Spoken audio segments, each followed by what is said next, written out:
நம்ம ஊர் கூகுள். இன்னைக்கு வீடியோவில் நம்ம என்ன பார்க்க போகிறோம் அப்படின்னா யூடியூப் சேனலை விற்கிறதையும் வாங்குறதையும் பற்றி டீட்டெயில்டாக பார்க்க போகிறோம். யூடியூப் சேனலை விற்கிறதையோ வாங்குறதையோ பற்றி யூடியூப் தரப்புலேருந்து எந்த ஒரு ஆப்ஷனுமே இல்லை. யூடியூப் சேனலை விற்கணும் இல்லை வாங்கணும் அப்படின்னா நம்ம ஃப்ரெண்ட்ஸ் ரிலேட்டிவ்ஸ் மூலிமா வந்த ஃப்ரெண்ட்ஸ் இவங்கக்கிட்ட நம்ம ஒரு ஜென்டில்மேன் அக்ரிமெண்ட் மூலிமா யூடியூப் சேனலை விற்றுக்கலாம் இல்லை வாங்கிக்கலாம். இன்னும் புரிகிற மாதிரி சொல்லணும் அப்படின்னா, இப்போ நான் ஒரு யூடியூப் சேனல் ரன் பண்ணிட்டு இருக்கேன். எனக்கு திடீர்னு ஒரு நல்ல வேலை கிடைச்சிருச்சு. அந்த வேலை கிடைச்சனால என்னால் அந்த யூடியூப் சேனலில் வீடியோ போட முடியல, ரன் பண்ண முடியல. ஸோ அந்த யூடியூப் சேனலை என் ஃப்ரெண்ட்ஸ்கிட்ட நான் விற்கிறேன்.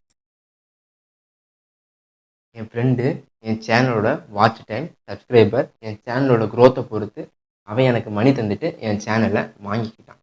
இந்த மாதிரி தான் பையிங்கும் செல்லிங்கும் யூடியூப்பில் இப்போ வரைக்கும் நடந்துகிட்ருக்கு. நீங்கள் ஒரு சேனலை வாங்குறீங்க அப்படின்னா அந்த சேனலுக்கு என்னென்ன பார்க்கணும் அப்படின்னா, எதுவும் ஸ்ட்ரைக் இருக்கா, காப்பிரைட் ஸ்ட்ரைக் இருக்கா, கம்யூனிட்டி கைட்லைன் ஸ்ட்ரைக் இருக்கான்னு கண்டிப்பாக செக் பண்ணணும். அப்புறம் கரண்ட் அஃபேர்ஸ் தான் போடுறாங்களான்னு நீங்கள் கண்டிப்பாக செக் பண்ணணும். இப்போ ஒரு சேனல் இருக்குது, அந்த சேனல் நான் வாங்க போகிறேன் அப்படின்னா அவன் டெய்லியும் கிரிக்கெட் மேட்ச் நடக்குது, அந்த மேட்சை பற்றி ஏதோ ரிவ்யூ போடுறான் அப்படின்னா அந்த சேனல் நான் வாங்கினதுக்கப்புறம் என்னால் டெய்லியும் போஸ்ட் போட முடியாது. ஸோ என்ன ஆகும் அப்படின்னா அந்த வீடியோவை யாருமே சர்ச் பண்ணி தேடி பார்க்க மாட்டாங்க.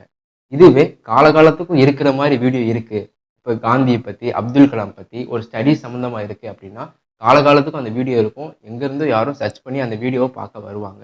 அந்த மாதிரி சேனலை வாங்குறது ரொம்ப நல்லது. இல்லை எவ்வளோ மணி கொடுத்து வாங்கினா ஒர்த்தாக இருக்கும் அப்படின்னு பார்ப்போம். இது வரைக்கும் பேமெண்ட் வெளியில் எடுத்ததே இல்லை, பட் மானிட்டேஷன் எனேபிள் ஆயிடுச்சு அப்படின்னா 7,000 கொடுத்து அந்த சேனலை பை பண்ணலாம். 2 or 3 மந்த்துக்கு ஒன்ஸ் பேமெண்ட் வெளியில் எடுப்பாங்க அப்படின்னா அந்த சேனலுக்கு 10,000 கொடுத்து பை பண்ணலாம். மந்த்லி பேமெண்ட் எடுத்துருவாங்க அப்படின்னா அந்த சேனலுக்கு 14,000 கொடுத்து பை பண்ணலாம். மந்த்லி 10,000 பேமெண்ட் எடுப்பாங்க அப்படின்னா 20,000 கொடுத்து பை பண்ணலாம். இது மாதிரி அவங்க எவ்வளோ மந்த்லி எவ்வளோ பேமெண்ட் எடுக்கிறாங்களோ அதை டபுளாக கொடுத்து அந்த சேனலை பை பண்ணலாம்.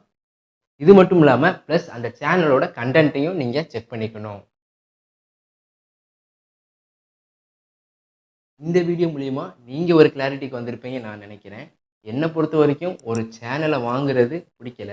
ஏன் அப்படின்னா நீங்கள் ஒரு சேனல் ஆரம்பித்து சக்ஸஸ் ஆக முடியல அப்படிங்கும்போது வேறு ஒரு சேனலை வாங்கி நீங்கள் எப்படி சக்ஸஸ் ஆவீங்க? Question mark. இந்த வீடியோ பிடிச்சிருந்தா நம்ம சேனலை லைக் பண்ணுங்கள், ஷேர் பண்ணுங்கள், சப்ஸ்கிரைப் பண்ணுங்கள். இன்னும் யூடியூப் சம்மந்தமாக நிறையா வீடியோ வர இருக்குது. ஸோ ஃபாலோ பண்ணிக்க.